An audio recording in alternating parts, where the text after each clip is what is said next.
오늘의 말씀은 빌레몬서 1장의 말씀입니다. 세상에서 공식적으로 죄인들이 모이는 곳이 두 곳이 있습니다. 하나는 교도소이고 하나는 교회입니다. 그러나 교회가 교도소와 다른 것이 있습니다. 회개가 있다는 겁니다. 그래서 교회는 사람들이 많이 모여야 좋은 교회가 되는 것이 아닙니다.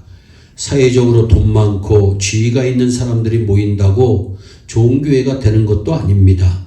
자기 죄를 인정하고 회개하며 주님을 영접한 사람들이 모일 때 좋은 교회가 됩니다.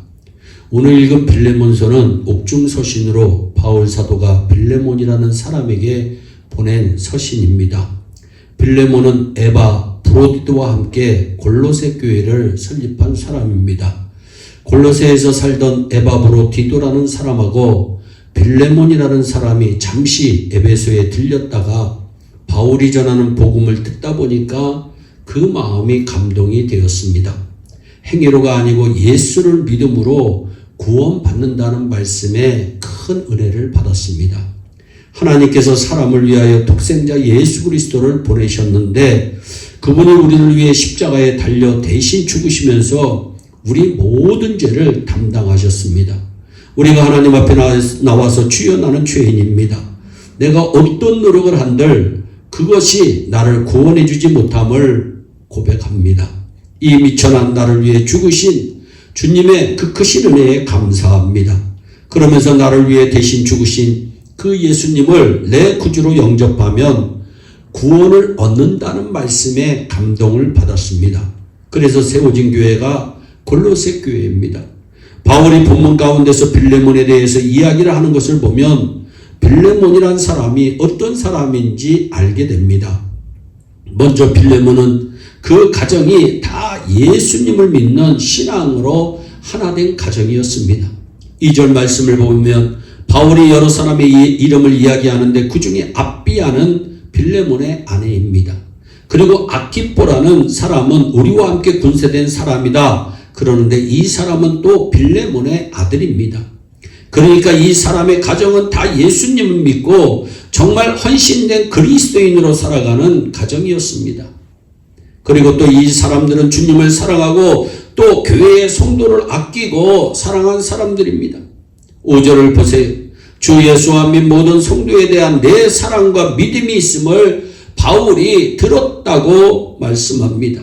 바울이 인정할 만큼 주님을 사랑한 사람, 바울이 인정할 만큼 성도를 사랑하고 아낀 사람이 빌레몬입니다. 그리고 이 사람은 성도들의 마음을 평안하게 해 주었다고 말씀합니다.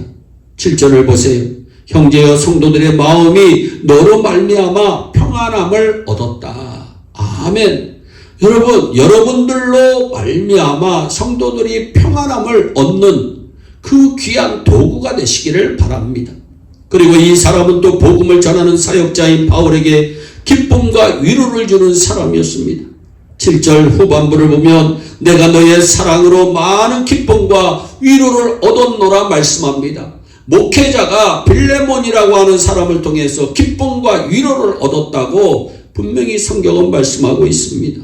신앙으로 하나가 되어서 헌신하며 성도를 아끼고 평안을 주고 사도 바울에게 기쁨과 위로를 주는 사람, 얼마나 훌륭한 그리스도인입니까?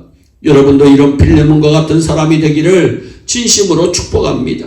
그런데 이렇게 복음 안에서 또 복음을 위하여 살아가던 빌레몬에게 불쾌한 일이 하나 생겼습니다. 이 빌레몬이 거느리던 노예들 가운데 오네시모라고 하는 사람이 도망을 간 일이 일어납니다. 그것도 주인의 돈을 훔쳐가지고 도망을 갔습니다. 도망가다 잡혀 감옥에 갇혔을 때 사도 바울을 감옥에서 만나게 됩니다.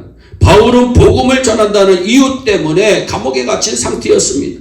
그런데 바울이 디모데와 함께 이 오네시모를 만나보니까 이 오네시모가 다름 아닌 골로새에 있는 빌레몬의 종이라는 것을 알았습니다. 좋은 종인데 도망친 종입니다. 잡히면 죽습니다. 그런 오네시모가 예수 그리스도를 내 주로 영접하게 된 것입니다. 그러니 사람의 일이란 모릅니다. 그런데 이제 한 가지 남은 문제가 있습니다. 그것은 이 오네시모가 정식으로 자유를 찾은 것이 아니고 도망을 친 노예라는 사실입니다. 우리는 이 바울이 문제를 해결하는 그 자세가 참으로 아름다움을 알 수가 있습니다. 먼저 바울은 이 오네시모를 자기가 데리고 있으려고 결심을 합니다. 13절 보세요.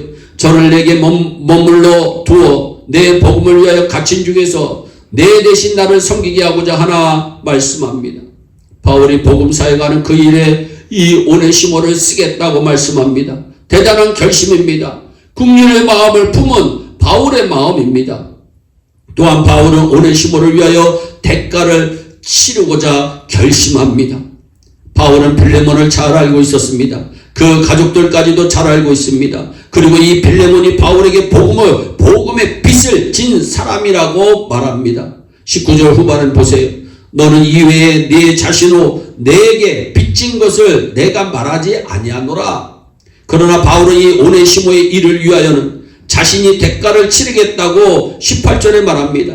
저가 만일 네게 불의를 하였거나 네게 빚진 것이 있거든 이것을 내게로 회개하라. 내가 대신 갚아주겠다 말씀하는 겁니다. 희생을 감당한 것입니다. 마지막으로 바울은 오네시모를 노예로 데리고 있는 것이 아니라 형제로 지내기로 결심합니다. 16절 말씀을 보세요. 이후로는 종과 같이 아니하고 종에서 뛰어나 곧 사랑받는 형제로 둘 자라 말씀합니다. 노예의 신분에서 해방시키고 사랑하는 형제로 같이 지내야겠다는 말입니다. 사랑을 실천한 것입니다.